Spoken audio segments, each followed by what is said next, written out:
not. How's it going? It's going well. How are you doing? Good. I apologize. It's going to make like some sound. All right.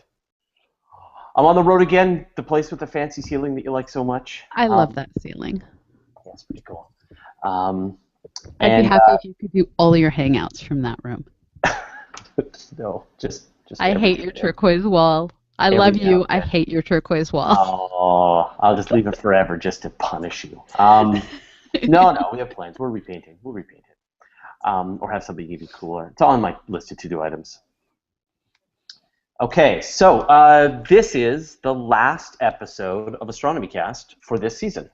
And our 350th episode that has a number on it, which means we're like at 375 or something in reality. Yeah, with all of the question shows that we've done, and then not to mention all the other stuff we've done. Yeah, we've had a lot of episodes. Yeah. Good times.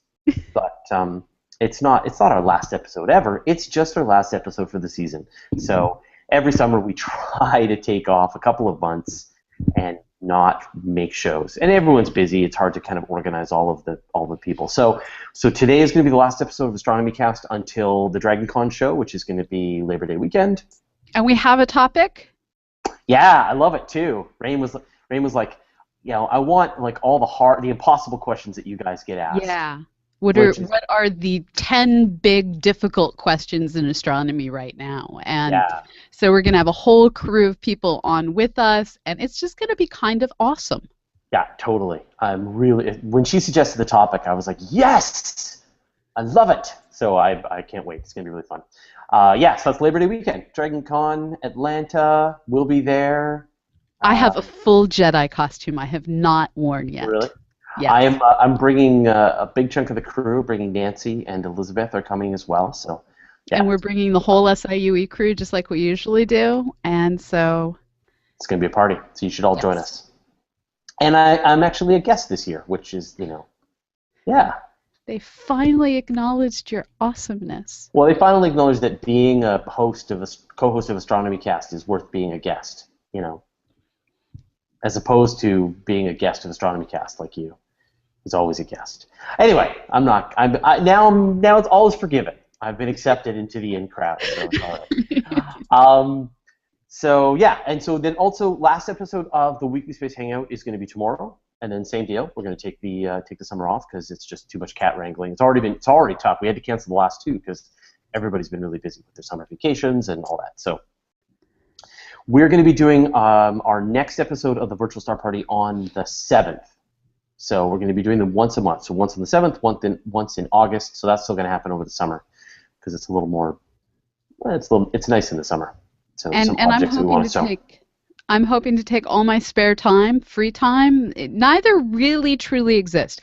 I'm hoping to repurpose my Astronomy Cast time to spend some more time reading for 365 Days of Astronomy, so we'll get more and more episodes over there. So it's not like our voices are going away. They're just going into different places because you have your YouTube video series and we want to create all the things. I know. Yeah. I mean, if people think that we're going to take this time off, they're crazy. We're just going to be trying to catch up on all the other stuff that we've had to put off as we've been working. And I got a new job, which I mentioned last week. So I'll go into that, what I'm doing right now a little more once we hit record. Yeah, once we do the episode. So as always, we're going to take about 30 minutes to record this episode of Astronomy Cast. You can stick around at the end, and we'll answer some questions about space and astronomy. Very briefly, because I know. Yeah, and I got to run too. So, but use the Q&A app. I'm going to say hi to Helga Bjorkhaug and Guido Bibra and Peter W., who are watching right now. Thanks, everyone. Okay, so are you ready-ish? I am. Okay, I'm going to be recording on my Zoom today. I am going to remember to put my computer into mono. It's in mono. Okay. Mono. I'm pressing record. I have also pressed record, and it is working off the mic input on the gadget, so let's hope this works. Hope it doesn't sound too horrible. I apologize in advance, Preston, because it's, Yeah, and I'm on campus, Preston. We adore you, Preston. We're sorry we torture you, Preston. Guido, no, so you're right. It's on Friday. Sorry, the weekly Space Hangout is on Friday. Normal time, not tomorrow. I'm just completely We confused don't know about when what we days are. we It's okay. Yeah. Timey-wimey, wibbly-wobbly. Okay, here we go. Astronomy Cast, episode 350, Spaceship One. Welcome to Astronomy Cast, our weekly facts-based journey through the cosmos, where we help you understand not only what we know, but how we know what we know. My name is Fraser Cain. I'm the publisher of Universe Today, and with me is Dr. Pamela Gay, a professor at Southern Illinois University, Edwardsville, and the director of CosmoQuest. Hey, Pamela, how you doing? I'm doing well. How are you doing, Fraser? Good. So this is episode 350, and the last episode we're going to be doing for our summer hiatus. So we'll be recording, we got this episode today, and then we'll be taking 2 months off, and then the next episode you'll hear should be the live episode from DragonCon, which will happen over Labor Day weekend 2014, live in Atlanta. If you're going to be going to DragonCon, we'd love to see you. We will have booths, we will have stuff and things and T-shirts and lanyards and Hugs. science. We shall science you. High fives, hugs, handshakes. We'll sign things. We'll go for coffee. It'll be fun. So hang out with us. And so then the other thing, which I think is kind of appropriate, I mentioned last week about the new job that I've taken on working for HeroX, and which is a division of spin-off from the X-Prize Foundation. But the goal is to try and make essentially anybody be able to make an X-Prize. And so you should come check it out at herox.com. But specifically, just to sort of demonstrate how this is all going to work, I've created my own challenge, and I'm calling it the Self-Replicating Robot Challenge. And so the way this works is I want to see a robot make another robot, and those two robots make a third robot, and which I don't think has been done. And so the way this works is I want to raise $100,000, and then from everybody. And then we all be like, yes, I want to see this in the world. I want to see robots capable. Now, obviously, the space exploration angle of this is that we want to be able to send probes to Mars and the Moon and have them build more copies of themselves. Imagine if we could send Curiosity to Mars and have it craft another Curiosity. So there's a lot of technology, but if we can figure this out, it would be amazing. So come to herox.com/self-replicating-robot and pledge.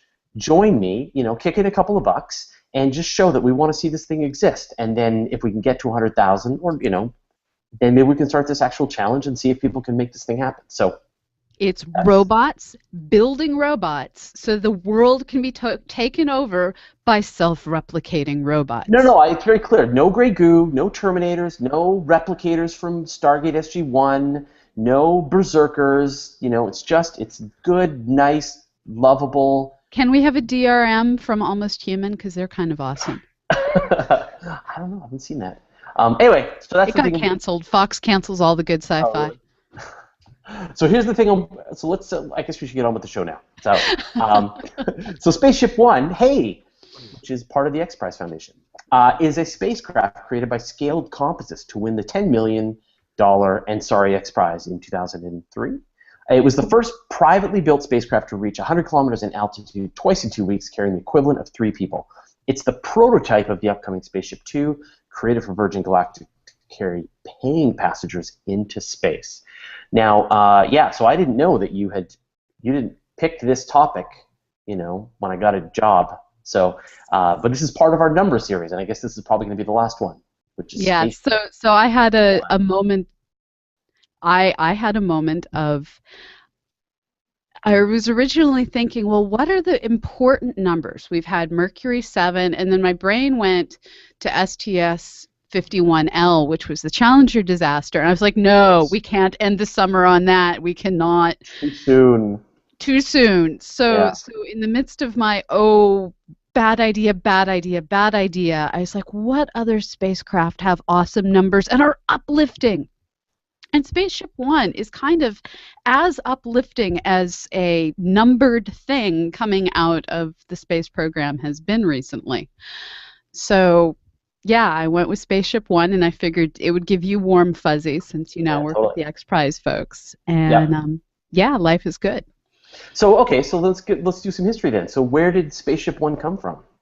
Well, it largely came out of Burt Rutan's brain. I mean, it wasn't born forth like Athena, popping fully fledged out of his skull. But starting in the 1990s, he started thinking about what would it take for us to start doing commercial space flight. And he started pulling together teams. And then with the Ansari X-Prize coming out in the early 2000s, which was originally just the X-Prize. Eventually, the Ansaris came forward and added to the pot, and that's where the name changed to the Ansari X-Prize. But it really was just over a few brief years where Burt Rotund was able to drive the idea forward, largely funded by Paul Allen of the Amazon fortune, and they were able to very quickly go from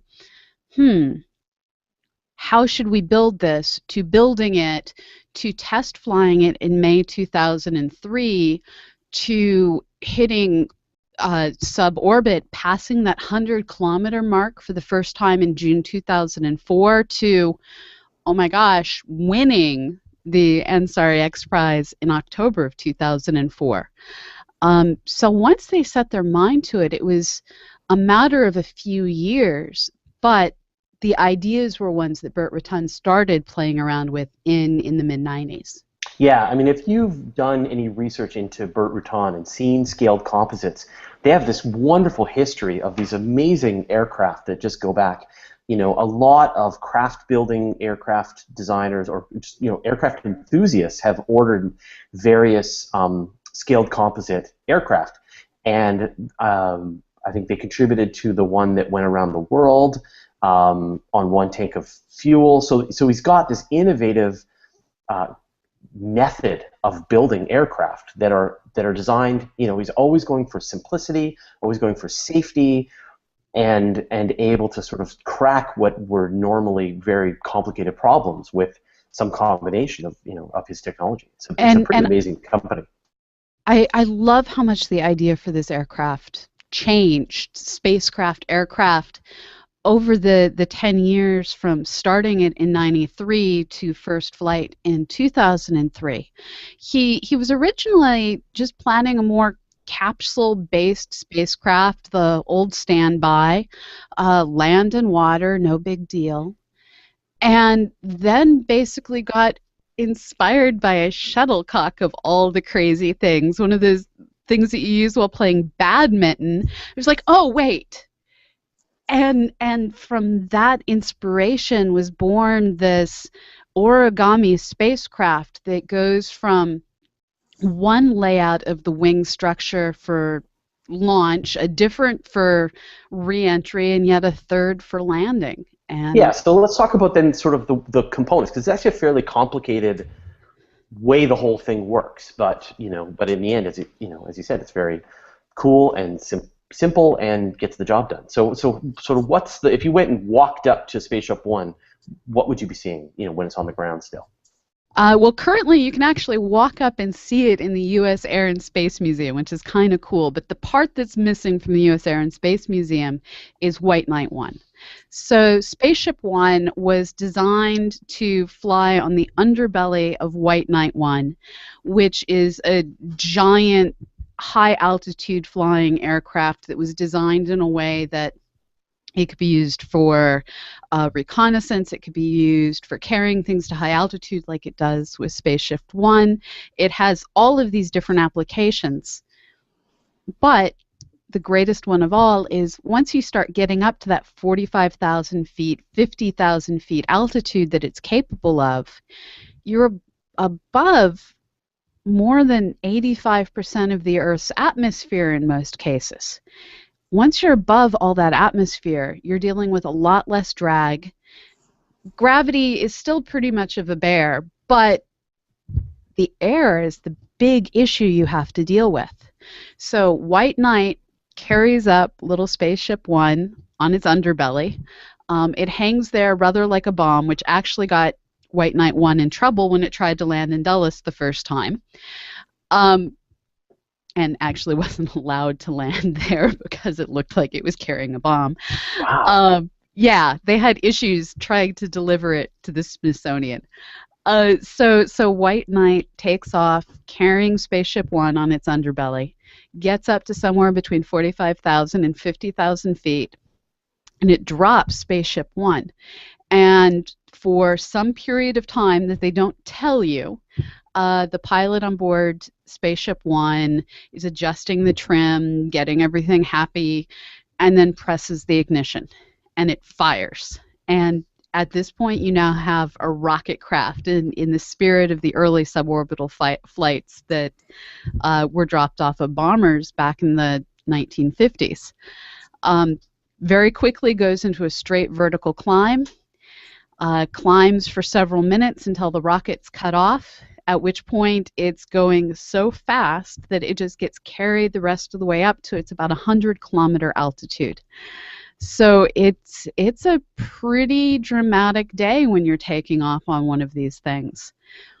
But once you're up there, hits the apex of its journey, and then reconfigures its wings again, flipping them up, so you have the belly of SpaceShipOne facing the ground.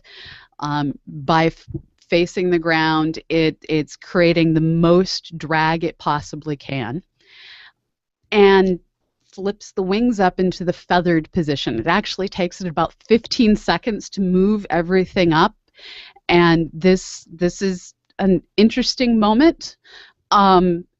Once it's feathered, it tries to re-enter at about 65 degrees, and it slows down, and you're pulling about 5 times the force of gravity as you decelerate through the atmosphere like a shuttlecock. Right. And that's really the key, and this is back to this idea, like, let's look around for some natural resources we can use to assist our flight. In this case, the solution is to use the configuration of the wing, the slowly increasing air resistance, to configure the aircraft to both slow it down and put it into an optimal flight path to be able to then continue out and land. And I just find it so amazing that they fire the rockets until they're only about 150,000 feet up, but they're going 2,000 miles per hour at that point. So they're able to get a long, nice, quiet glide up to space. Anyone who's played Kerbal Space Program knows how that works. That you run out of accelerant propulsion, and yet your rocket just keeps going and going and going until it reaches the height of its, until it reaches its apogee, and then the down is bad too. So. And then it does the badminton birdie from 100 kilometers back down to about 50,000, 60,000 feet again. So you're still far higher than a 747 flies. But once they hit that point, they then changed the spacecraft into a glider. It's actually designated with an FAA call number that is a glider designation. And it glides the rest of the way down. And I think the most amazing thing I learned while reading about this is how fast a turnaround all of this is. It's about 10 to 15 minutes from the point that it hits the I'm going to become a glider again, for it to return all the way back to its landing strip where it took off with White Knight. And SpaceShipOne will actually typically beat the White Knight back. Right. Okay, so kind of insane. Let's talk a bit about sort of when things happened in leading up to it actually winning the X-Prize. So it's first carried up, left Mojave Spaceport, was May 20th of 2003. It hit a top speed while being carried of half the speed of sound. It went up about 14 kilometers, flew for about 2 hours, and they just sort of had SpaceShipOne dangling beneath White Knight. So utterly boring, but still kind of cool. From that, they went on to carry it one more time in July. This time they had an astronaut on board, Mike Melville, who would eventually be the first commercial astronaut, the first man to cross that 100-kilometer barrier. They very quickly, in August of 2003, started doing glide tests. They continued doing glide tests up until December of 2003, at which point they did their first firing of the rockets. They didn't actually go very high. They just climbed to 20 kilometers. They climbed for about 6 kilometers above where they started. This time it was being piloted by Brian Binney, who was the pilot when they eventually won the X-Prize. The third man who got to fly it was Peter Siebold. He unfortunately was not able to ever fly it up above the 100-kilometer mark, so he didn't get the title of commercial astronaut. But they kept testing, kept doing powered testing, kept pushing it a little bit higher, hit 32 kilometers in April of 2004, hit 64 kilometers in May of 2004, and then June 21st, 2004, they almost made it to Mach 3. They made Mach 2.9 and just edged over the 100-kilometer altitude. They actually had to get it confirmed, and they didn't know instantly if they had done it or not. During a 24-minute flight, Mike Melville qualified as the first commercial astronaut ever in the world. Right, and then the requirements of the X-Prize were that you had to carry the equivalent of 3 people, so the pilot and 2 passengers, and so in this case they just carried weight with Mike Melville, and you had to complete this within 2 weeks. 2 flights in 2 weeks, and you couldn't replace more than 10% of your non-fuel mass. So if you think about race cars, there's certain things you always swap out. You swap out the tires, things like that. That's cool. But the idea was you had to be building a reusable spaceship. And so there's that 10% of your mass cut. So they tested some things some more. Then in September, they went for the record. So on September 29th, 2004, Mike Melville took off, hit 103 kilometers, 102.93 kilometers, and scared every single person who was watching. Because with their feathered design, there are some known points that they call built-in features that cause spins that look rather radical and terrifying. And so there were a whole lot of people watching going, are they going to die? Because it started doing some massive spins. But this is a feature of having the feathered design, and Mike and Burt Rutan both said, no, we knew this was possible. We knew the models showed it could do this. It was fine. We were never out of control. We were just spinning. Right. And trying to make the world feel better, Mike Melville actually said things along the lines of, yeah, I actually pulled out my camera to get some pictures out the window, and the spins gave me some great views of the Earth as it rotated by. And everyone else is going, okay, that was a little bit terrifying. Are you sure you're ready? It was like Felix ready? Baumgartner when he did his jump from the balloon, and he was spinning, and you just looked at that and just went, oh, this is not good. No. But he was able to pull it out, and you know, in the case of SpaceShipOne, it was just designed to do exactly this, and when it got enough wind, it was able to orient itself exactly the way it was supposed to, and everything was fine. It was a feature, not a bug. Yeah. Give the pilot a view of the Earth from upside down. Yeah, something. Probably want that, yeah.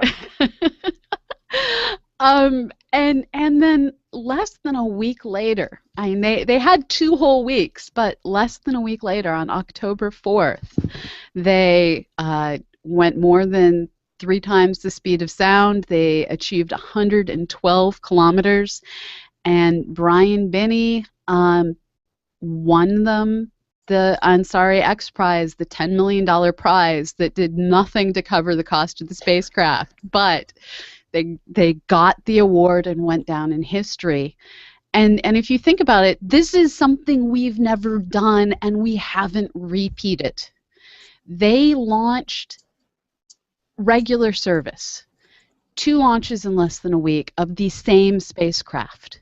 They actually had additional launches prepared, but they sort of did a wait. This was historical. This was awesome. Let's just deliver it to all the awesome places and then take it to the Smithsonian. So they then proceeded, and by them I mean Burt Rutan, and the rest of the crew decided, let's take this thing on a tour. So they then went on a road show. July 2005, they went to the Oshkosh Air Show, which, if you're an air flight enthusiast, is kind of the air show. People fly in, drive in from all over the world to see all that's new and awesome and old and put together well in Oshkosh, Wisconsin. Mike Melville and crew then flew White Knight with SpaceShipOne down to Wright-Patterson Air Force Base, and Melville decided to make a moment in history, and Wilbur Wright had given a famous speech called Some Experiments in Flight, and Mike Melville decided to give a talk with the exact same title at Wright-Patterson Air Force Base. And from there they attempted to deliver it to the Smithsonian, but poor Mike Melville, while trying to land at Dulles, which was where they were supposed to land, apparently the flight controllers took one look at White Knight and went no, and refused to let them land because it looked like they were carrying a bomb underneath White Knight. And I guess if dropped incorrectly, SpaceShipOne would be an extraordinarily expensive bomb. But it turned out that Mike Melville had to do some fast talking to convince a different nearby airport to let them land. And I think that falls as the strangest air traffic control moment I've ever heard of. That's funny. So now this was the end of the story for SpaceShipOne, but you know, right short after that, Virgin Galactic comes in and gets rolling on sort of the future plans for what SpaceShipOne will eventually become, which is a tourist service to the edge of space. And this is where we have formed in 2004 was Virgin Galactic, where Richard Branson of Virgin Everything, Virgin Mobile, Virgin Air, Virgin this, that, and the other thing, he invested and partnered with Scaled Composites, and they started building SpaceShipTwo, which there's actually two of them. There's the VSS Enterprise and the VSS Voyager, and these fly on two different White Knight 2 model carrier aircraft, VMS Eve and VMS Spirit, Spirit of Steve Fawcett. Both of them have paintings on the side of them that preclude showing them to small children in some communities I've found. So if you have small children, open the picture and make decisions before you show them the White Knights. But they're already selling tickets, and you can make your own reservation for $250,000 per person, and there's over 700 people who've already put down their deposit to fly to space for $250,000. Wow. Yeah. So, I mean, we've been waiting for it to happen, and that company still hasn't got. There's been a lot of tests with SpaceShipTwo, and the White Knight 2 is much bigger. I mean, the SpaceShipTwo spacecraft is much bigger too. It's really this really scaled up version of the SpaceShipOne. But in this case, it's got nice, comfortable seating inside, room for lots of people, plenty of barf bags, I'm hoping. And these are going to be some pretty adventurous people who are going to finally do this. And one of the things that they've run into is in 2014 they changed what type of a fuel they're using. They changed what type of a model they were using in 2012.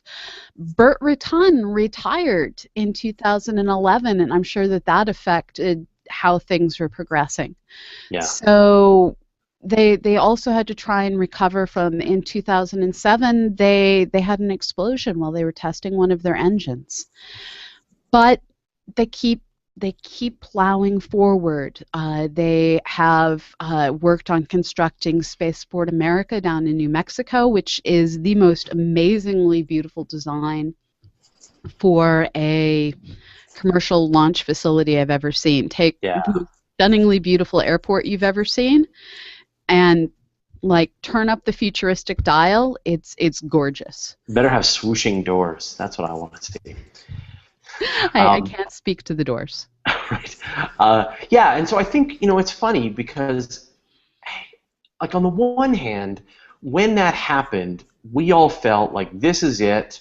Private space flight is unleashed. We've hit 100 kilometers altitude, but the thing is that 100 kilometers altitude straight up is night and day from actually going all the way into orbit. And so, the kind of technology that's required for a private spacecraft to be able to reach orbit is a whole other level, another order of magnitude here. And so there's not a lot of use to go, apart from some scientific use and tourism, there's not a lot of use to get up to 100 kilometers and then come back down. And it's really a stretch to call it suborbital when you land at the same place you took off. Yeah, and so I think that there were, you could see there being some applications in transportation, right? You get into your SpaceShipOne or SpaceShipOne launch craft in Los Angeles, and then you arrive in New York City an hour later, having gone through this horrifying parabolic arc the whole way. So I think there are some, I think we're still kind of waiting, and it feels a bit like we're recreating the moon landings, that, the humans landed on the moon, and then, so I really do hope that SpaceShipTwo and Virgin Galactic gets rolling, and that maybe there are some applications of. Well, and where 700 people have paid $250,000, that's a whole lot of investors going, well, and they do get them together on a regular basis, and they are continuing to make progress. It's just, it's not the 2014 launch goal they originally had. It turns out spaceflight is hard. Yes. Surprise, surprise. No one ever guessed. Surprise, surprise. Spaceflight is hard. Cool. Well, I think that's all I got, Pamela. Okay. Sounds great. All right. Well, thanks for everything, and we will see you. We'll see you in a couple of months. Not next week, in a couple of months at DragonCon. All right. Well, thanks, Pamela. I'll talk to you later. All right, everybody, stick around. This is way easier for me now. I just press stop. Okay. There are dogs. And I want to give credit. I have these truly awesome disgruntled hamsters behind me that bring me no end of pleasure. And they're from the Earth World webcomic. And if you want to have disgruntled hamsters in your life too, go check out Earth World. It's actually really good. That's awesome. It only has one disgruntled hamster in the comic, but you have two of them. I have two because they're awesome thugs of hamsters.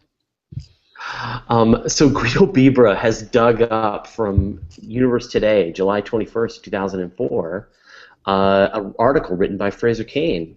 Success for SpaceShipOne. I've been doing this for a long time. Yes, you have. We're old. We're the old people of new media. Yeah, isn't that funny? And he wondered if there's any references to an Astronomy Cast episode at that time. What year? Doing we started in 2006. Yeah, so there was no Astronomy Cast. Yeah, Slacker hadn't even started yet, because that started February of 2005. Podcasting, actually, the technology didn't exist till October of 2004. Yeah. So it's been a while. Isn't that crazy? Like, we've been podcasts for almost 10 years now, too. And they feel like they're just now starting to really take off with Mike Mara and then I've been podcasting Nerdist. For 10 years. Yeah. Ray R asks, in addition to commercial flights, pleasure cruises, does SpaceShipOne have any definite plans to work with NASA?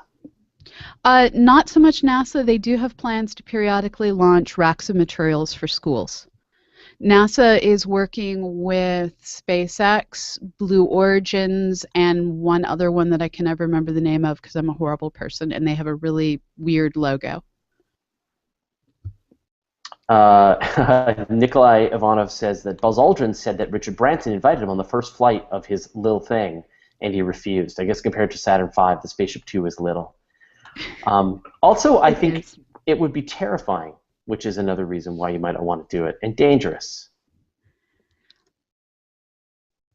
Sean Kennedy says, I have all summer to catch up on all the podcasts I missed. So, yes, have a good summer, everyone. Yay! You can catch up, Sean. And then we'll fill your device with more podcasts come fall. Peter W. asks, I read an article about the Advanced Technology Large Aperture Space Telescope today. Do you know how the study is progressing? Are you aware of that mission? Hold on. Say that again? The ATLAST, the Advanced Technology Large Aperture. No, that one I don't know. Telescope. No. I haven't even heard of that. What? Has it already launched? No.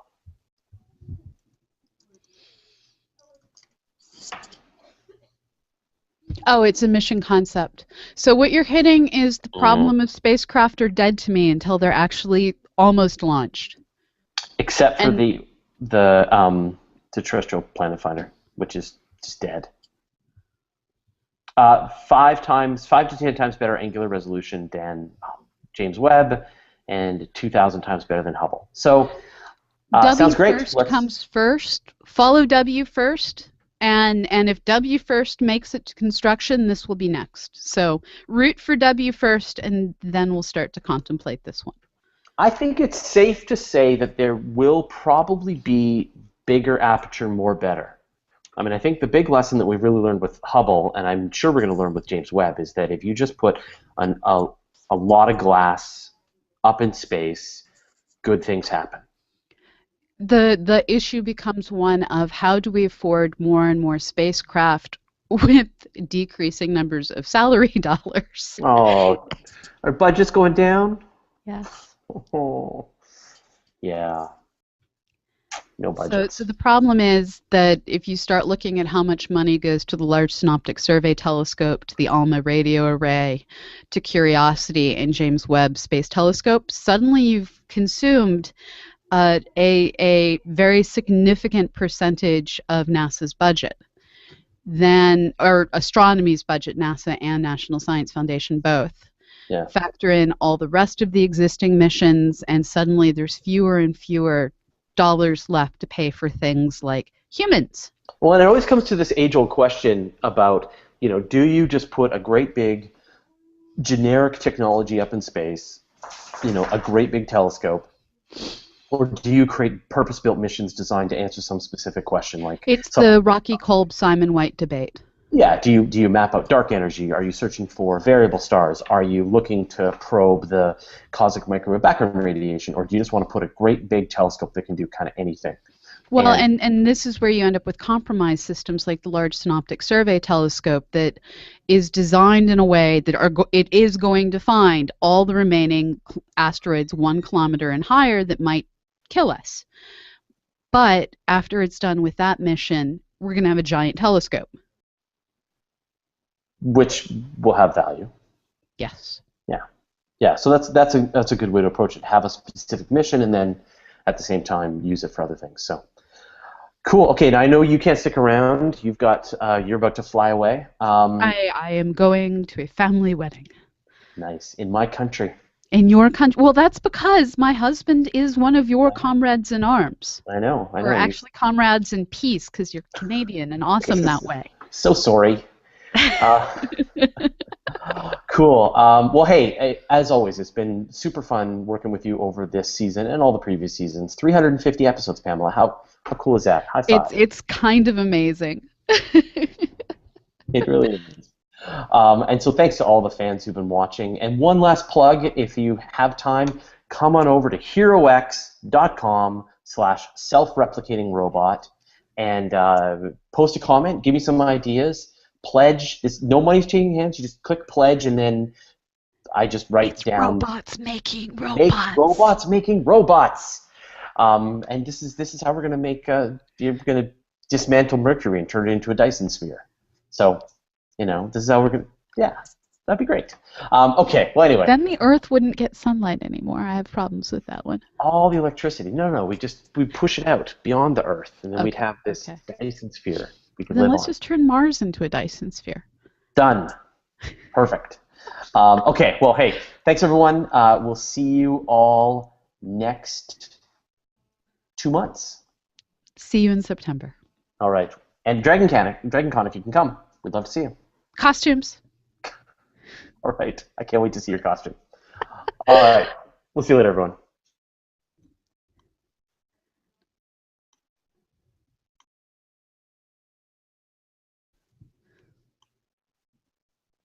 Astronomy Cast, episode 350, SpaceShipOne.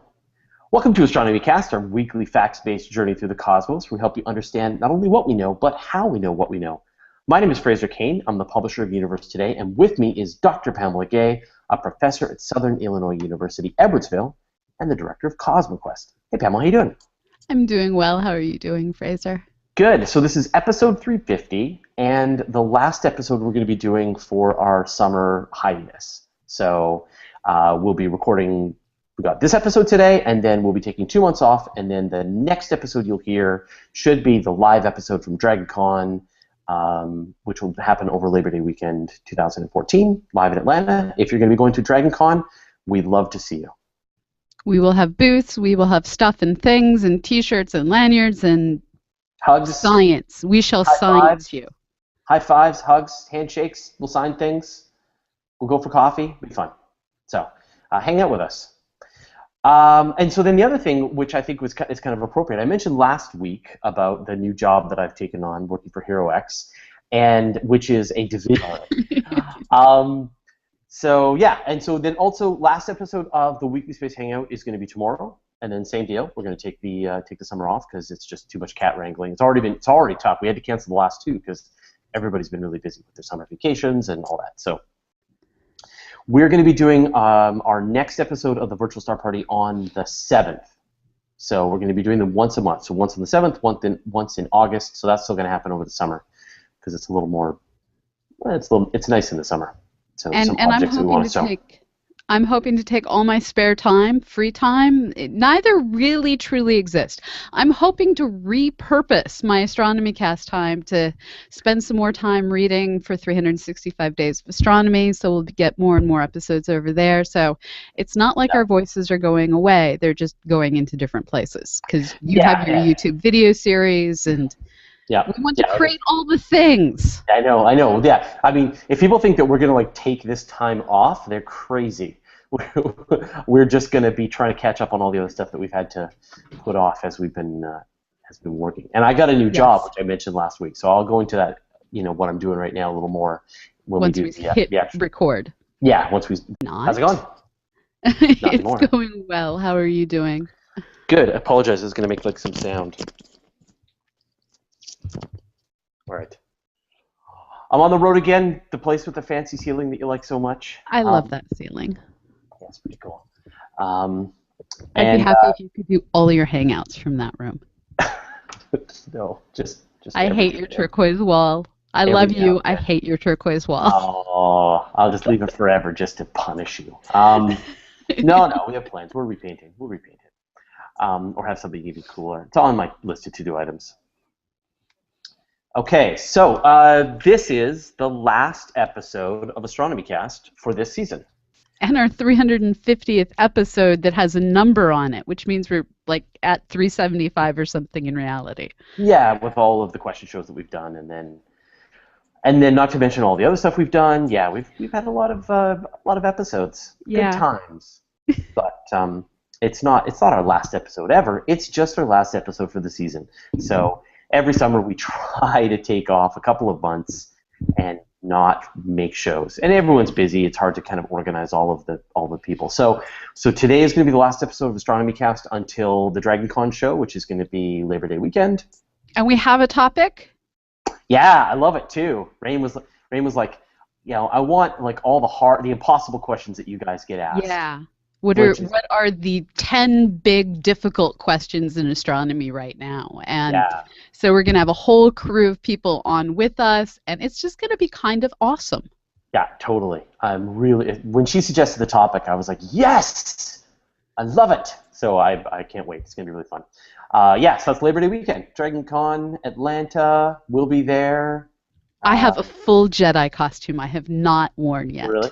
Yes. I'm bringing a big chunk of the crew. Bringing Nancy and Elizabeth are coming as well. So, yeah. And we're bringing the whole SIUE crew, just like we usually do. And so it's going to be a party. So you should all join us. And I'm actually a guest this year, which is, They finally acknowledged your awesomeness. Well, they finally acknowledged that being a co-host of Astronomy Cast is worth being a guest, as opposed to being a guest of Astronomy Cast like you. Is always a guest. Anyway, now it's all is forgiven. I've been accepted into the in crowd once we do the episode. So, as always, we're going to take about 30 minutes to record this episode of Astronomy Cast. You can stick around at the end, and we'll answer some questions about space and astronomy. Very briefly, I know. Yeah, and I got to run too. So, but use the Q&A app. I'm going to say hi to Helga Bjorkhaug and Guido Bibra and Peter W, who are watching right now. Thanks, everyone. Okay. So, are you ready-ish? I am. Okay, I'm going to be recording on my Zoom today. I am going to remember to put my computer into mono. It's in mono. Okay. Mono. I'm pressing record. I have also pressed record, and it is working off the mic input on the gadget, so let's hope this works. Hope it doesn't sound too horrible. I apologize in advance, Preston, because it's, Yeah, and I'm on campus, Preston. We adore you, Preston. We're sorry we torture you, Preston.